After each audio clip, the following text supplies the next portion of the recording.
Okay.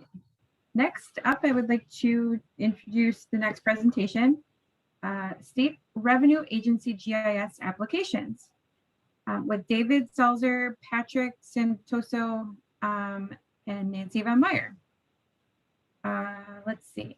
David and Patrick are the principals in, I know I'm going to say this wrong, guys, because I didn't run these names. What is the name of your company? Axiomatic. Axiomatic. Thank you. So they're the principals in Axiomatic. They have built many statewide Department of Revenue solutions and have worked with most tax assessment systems in the U.S. Nancy von Meyer supported the statewide parcel component of the New Mexico project, including an update to the state parcel mapping manual. Welcome. Thank you for doing this presentation today.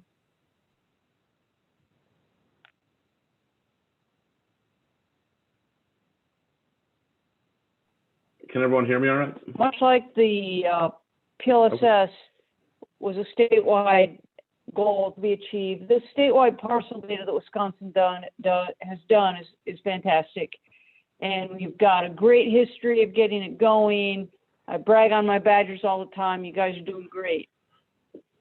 What Dave and Pat have done with these state parcel data sets is astounding. This is the next step. I want you to think about all the possibilities that we have with the state assessed values, with cell towers, with manufacturing sites, and all the things we're going to be able to do with this parcel data to really put it to work. So as you watch what Dave and Pat are doing, what they're capable of doing, I have been awed by the applications they've been able to build and the clean, fast responsiveness of the maps and applications. So sit back and enjoy and watch some parcel data doing some work.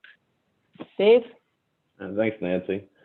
Like Nancy said, we're just, we have 30 minutes, so we're just going to kind of do a review of some different things that state revenue agencies are doing.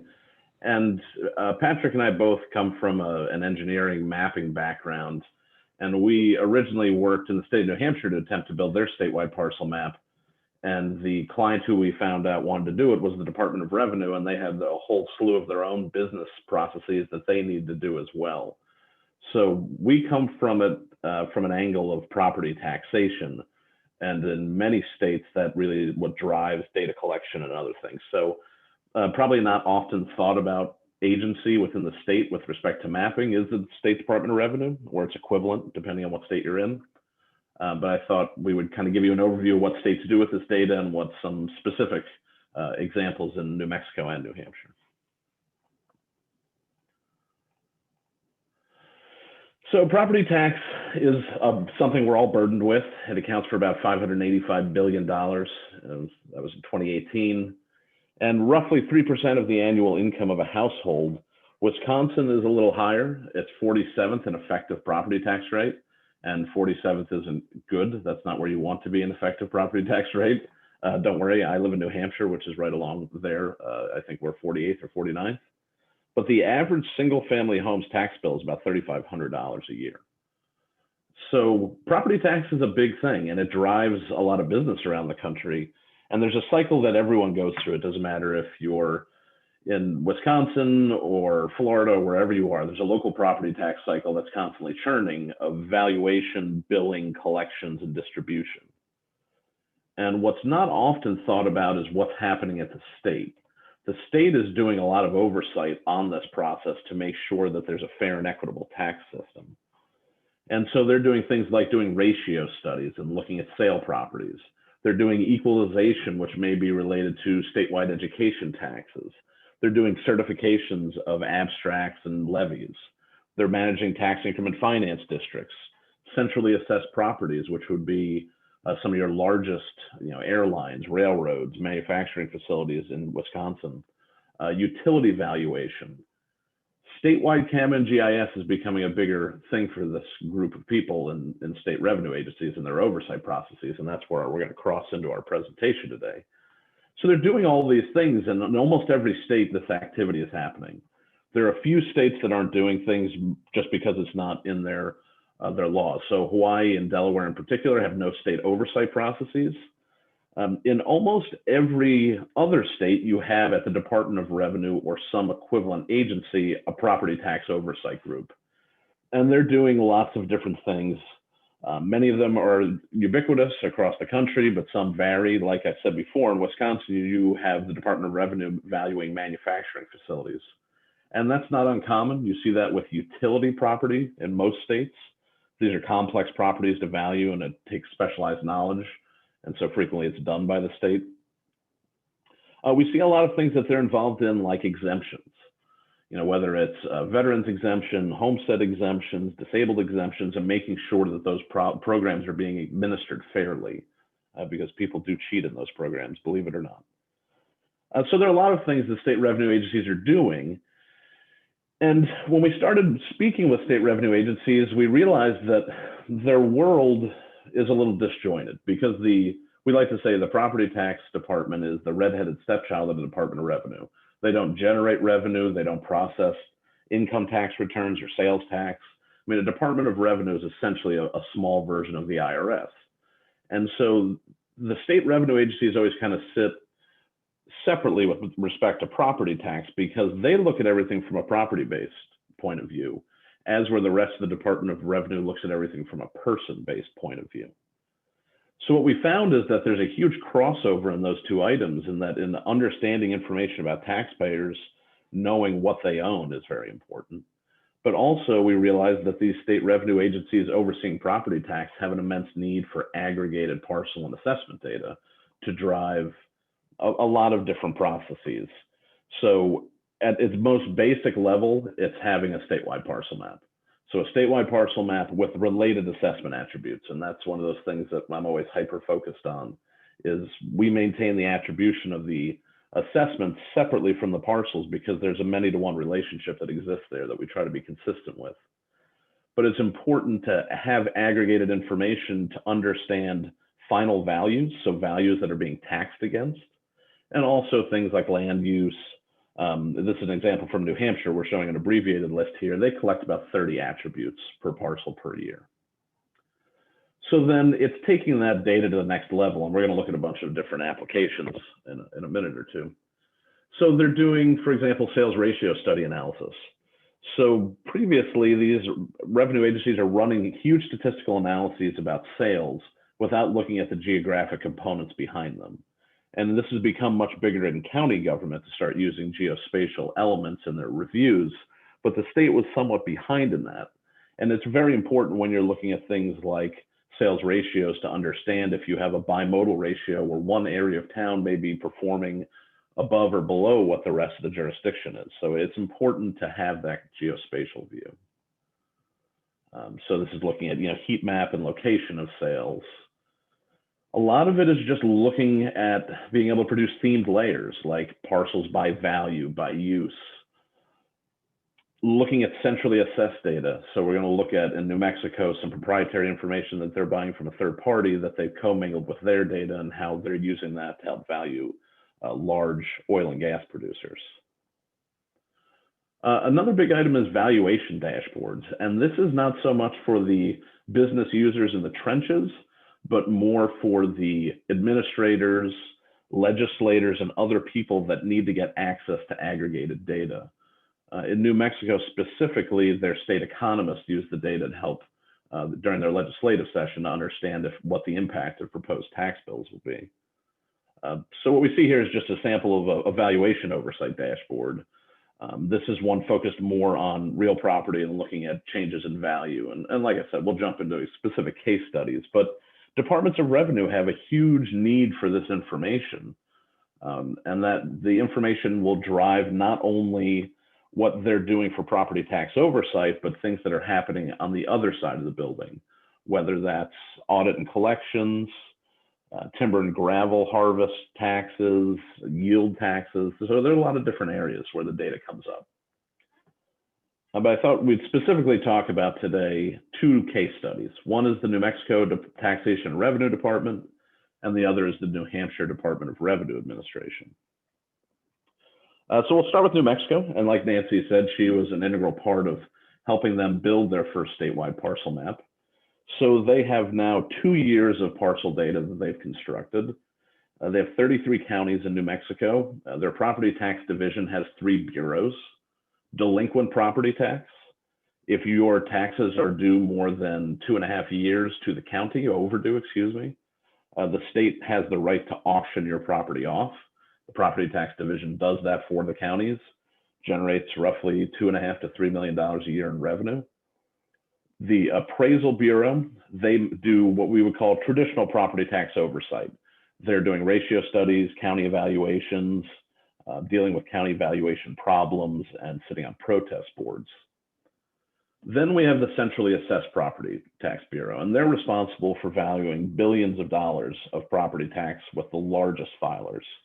So in New Mexico, that consists of roughly 700 filers that range from Verizon to American Airlines to Kinder Morgan, which is an oil and gas company. They have very large filers in their Centrally Assessed Property Bureau. And that was a process that was completely managed in paper prior to their automation. So the ability for them to start seeing information in a geospatial environment was really critical. So in New Mexico, they spent a long time building out systems. The first thing they did was compile that parcel CAMA data set, and alongside of it, they built a business application that exchanges information freely with their GIS. And it allows them to look at their own data and then commingle it with other applications. So I'm going to switch my presenter view. Bear with me 1 second.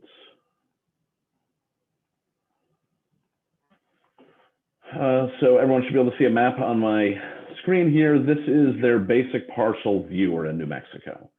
They run a very straightforward site that their users can get on and search and locate parcels.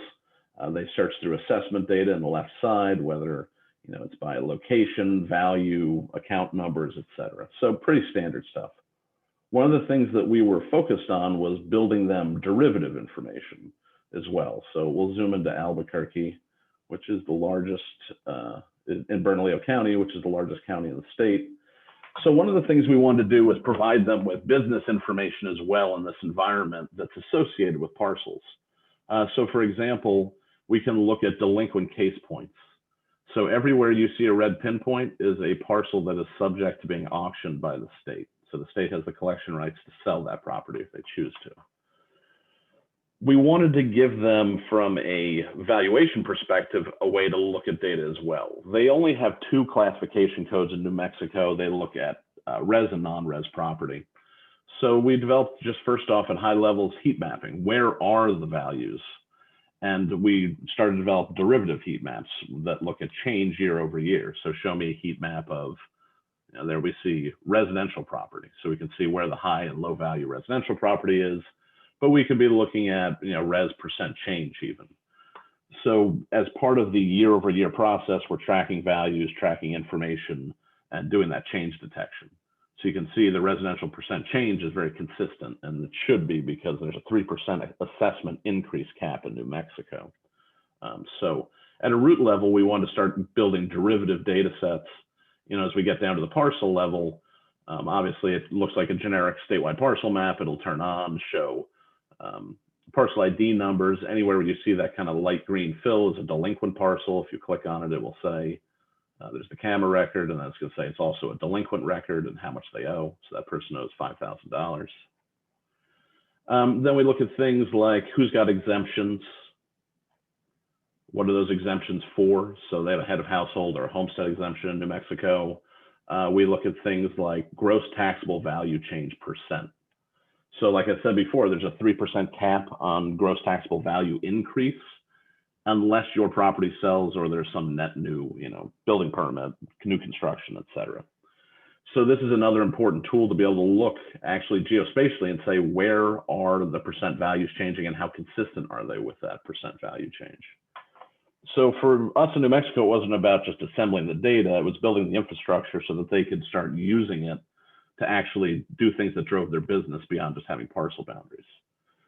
So that was kind of the first step with them, was building this data set out, giving them the ability to look at all kinds of different things, like now saying who had a homestead exemption added or removed. So we see there's a red pinpoint over here. It's kind of hard to see, but that's a homestead exemption removed. which means is also another good indicator of a property selling, which we can see that went up 58.36%. So as soon as that property sells, they can go try to chase the market and leave the 3% cap. So just kind of interesting to look at that from a spatial perspective, which had never happened in New Mexico before. Nancy, when did you guys develop the statewide point layer with TRD?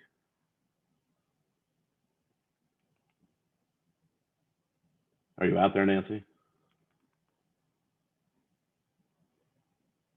All right, well, I'll keep going. Sorry, had to unmute, sorry. Yeah, about 5 years ago, I think, we had a start at a point data set. And so we continued that trend as well. One of the challenges in New Mexico from a mapping perspective that's somewhat interesting, and Nancy can talk about this more, is that they use a geographic identifier called a UPC. And there are a number of counties that don't have GIS data.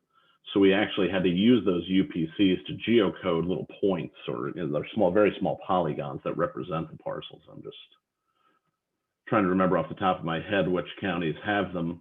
But essentially, we had to create parcels for those areas. That's not a great example there. But that was why they had a statewide point layer before, because they had no mechanism to really fit that in with polygons, and they kind of chose to just keep it at the point level. So for New Mexico, this is a big first. So then they started building off of this, and we'll go to the next item. So they said, all right, well, this is great. We can see details parcel by parcel, but we need to look at aggregated data. So this is an example of a dashboard that we assembled for them that looks at assessors' abstract data. So this is essentially final values for any jurisdiction. So you can select a county. There's a full geospatial component. You can zoom and look around the county. You can turn on all kinds of layers, look parcel by parcel. But it's more about the widgets and what it's telling you. It gives you the gross taxable value and the pieces that make up that value. So res, non-res, livestock, business property. The net taxable value.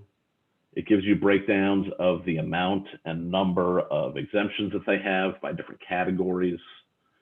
We look at different counts of real property. And these types of dashboards are really important for administrators and other people that need to know just at a high level what the data looks like, but they're not in the weeds. So these dashboards we find help with that process. And then we have some selectable graphs that do things. This one is really more of an example of tabular data that is tethered to the map, and the map brings context to it, but it could theoretically stand alone without the map included. So there are two items I'd like to hit on the centrally assessed side. So I said before, they value the 700 biggest companies in the state. That's done at the state level. So we've experimented with a lot of different things, and Nancy has been looking at this data with us for years, and there's telco towers and railroads. And so originally we had these giant dashboards that showed every status of every item. And then we took a step back and focused more specifically on industry-specific apps that they could answer specific business questions for them. So in this case, we're looking at an oil and gas summarizer. So from the Department of Revenue's position, when a filer sends in what they call a rendition, which is essentially their property tax return, it breaks down where all of their equipment is, where all of their personal property is by jurisdiction. So in New Mexico, they don't have towns like you would have in New Mexico or New Hampshire. They have tax districts, which are the sub-districts within a county, which is essentially incorporated, unincorporated. But that's how filers must provide their value. So it's very important that the state can quantify how much equipment these people really own within a taxing jurisdiction, independently of what's coming in on their rendition. So the state has a contract with IHS Markit, and they get their midstream oil and gas data, and they use the LR2000 data. And so this is an example of something that allows us to look at information by tax district. So we can say, I want to look in Lee County in 19 out, and now tell me everything that exists there.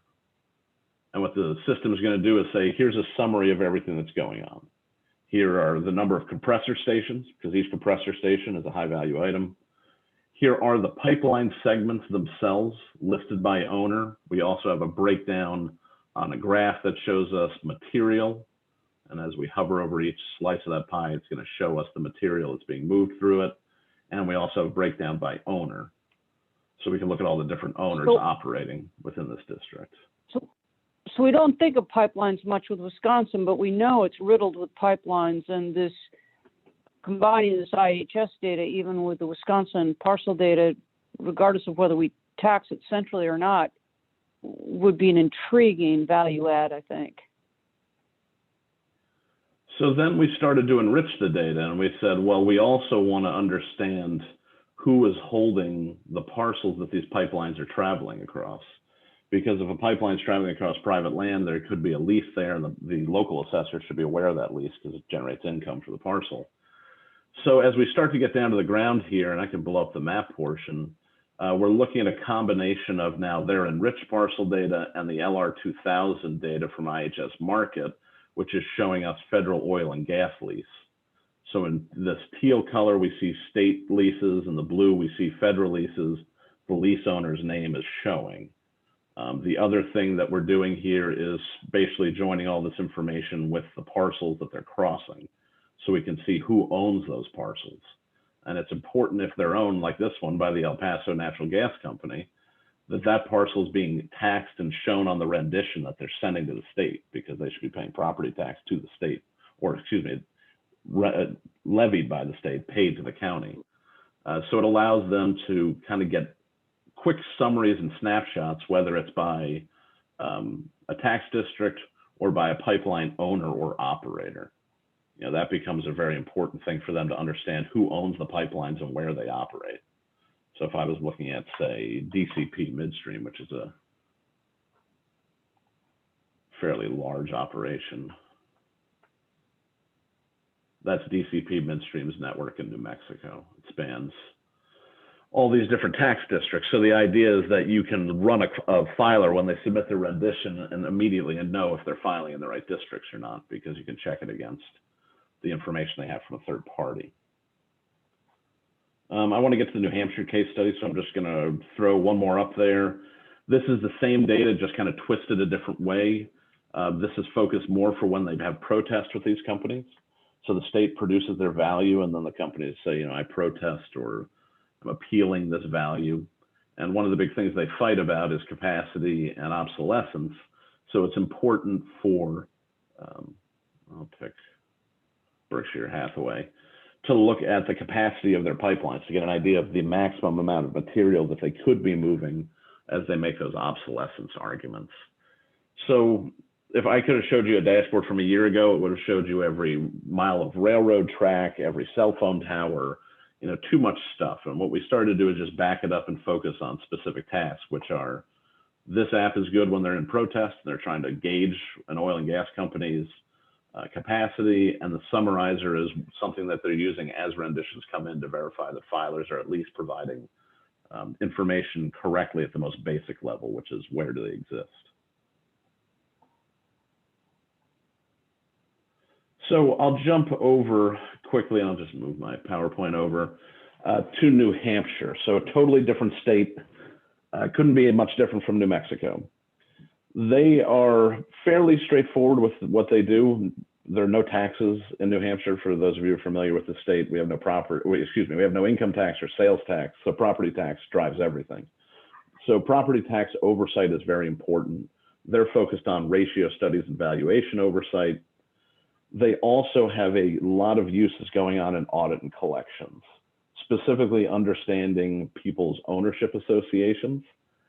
Frequently, you'll see someone who may be performing fraudulent activities that will have multiple businesses under multiple names.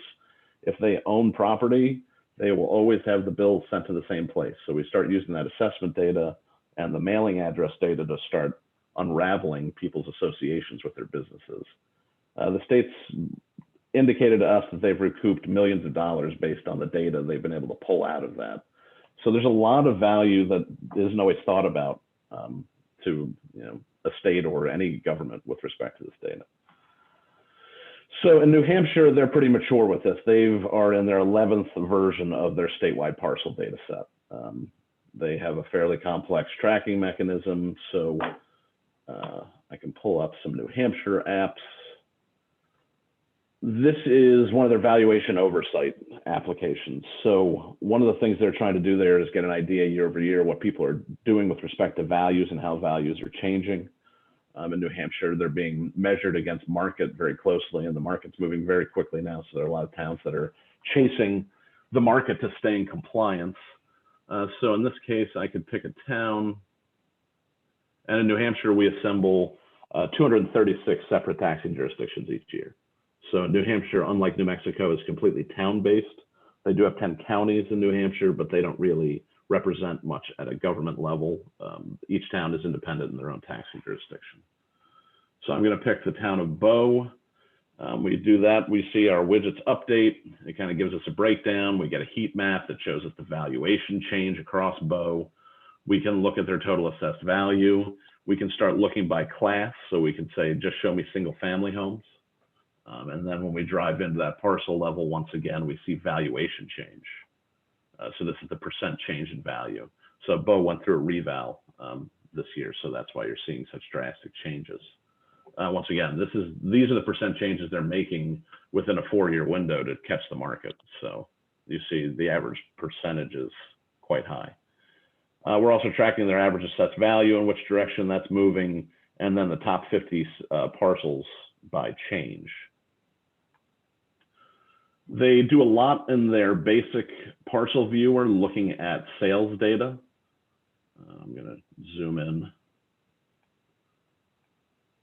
here and just turn on some layers just to show you things before I move on to some of the more interesting items. They are very focused on looking at sales spatially, and it's very closely tied to the business system that they use to run their ratio studies. So they're very focused on looking at ratios in different ways. We've been experimenting with them for years on the best way to show data. We have polygon layers, we have point layers, but they're doing a lot of verification in here of sales. And like I said, it's very closely tethered with their business system. I wasn't going to talk too much about this. I think the other things that they're doing in New Hampshire that are somewhat interesting is there's a timber and gravel yield tax in New Hampshire. So, and I'm going to guess it's very similar in Wisconsin, that when you're harvesting timber, you pay a yield tax on what you cut. So the property tax division actually has field staff that they send out to monitor these sites.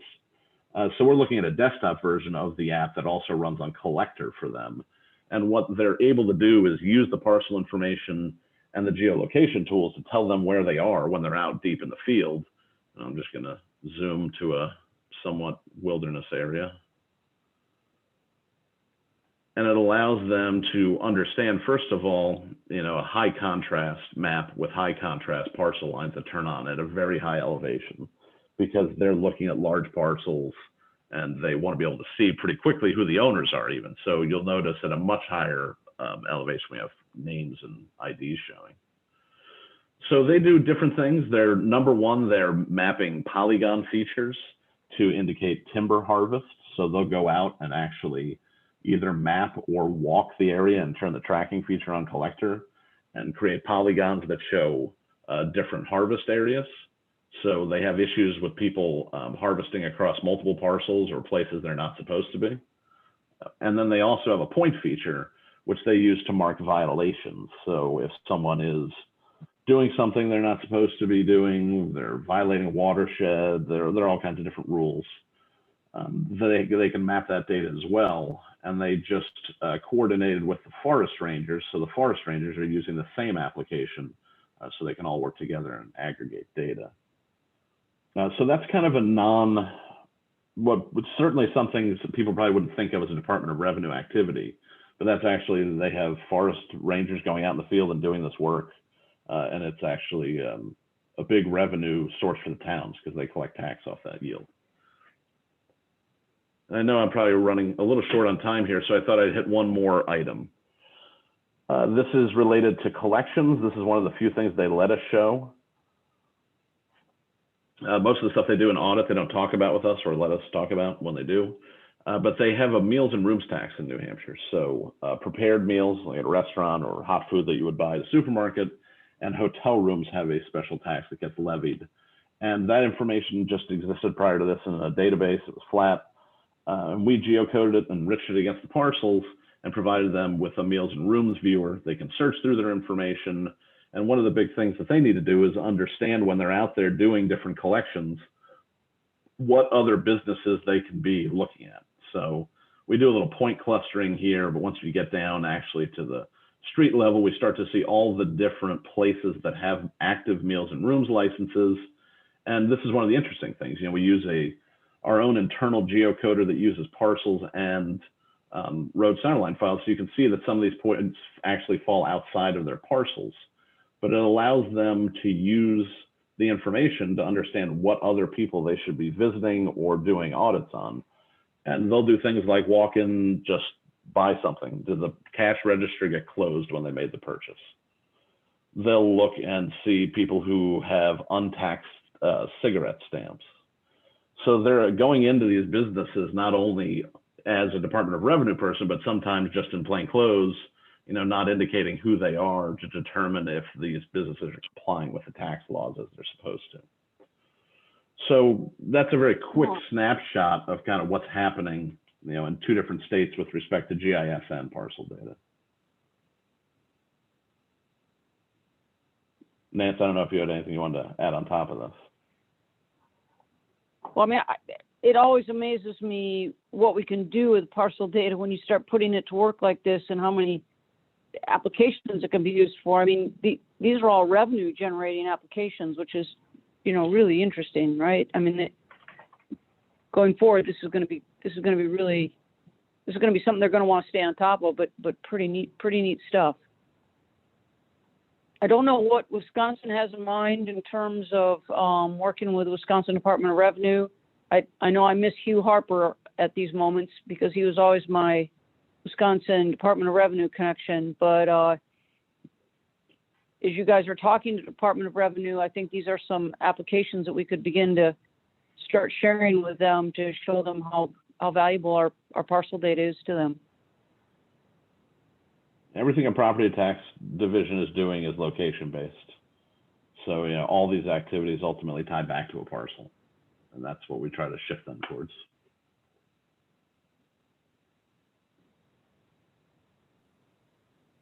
I'd be happy to take any questions that anyone might have. Yes, I was just going to say, I don't think we missed any in the chat, but if there are any questions, feel free to type them out or unmute yourself. We are rapidly approaching the end of our day. Anyone have any questions? It's pretty overwhelming stuff, I know, but I mean, I hope we keep our eye on the ball and look at possibly getting some of that pipeline data, look at linking more of the revenue-based stuff, some of the realtor sales stuff to our statewide parcel, and building some of these dashboards and interactive apps with the good parcel data that we have. And Dave didn't get a chance to show it, but there's some historical things too that can be done as you go back in time and look at the parcel data. I think we're on version 6 or 7 now in Wisconsin, so we can begin to drill down and see some of that historical effect as well. So it's pretty amazing stuff. Definitely. Thanks for having us. Appreciate the time. Thank you for presenting. It was very awesome information.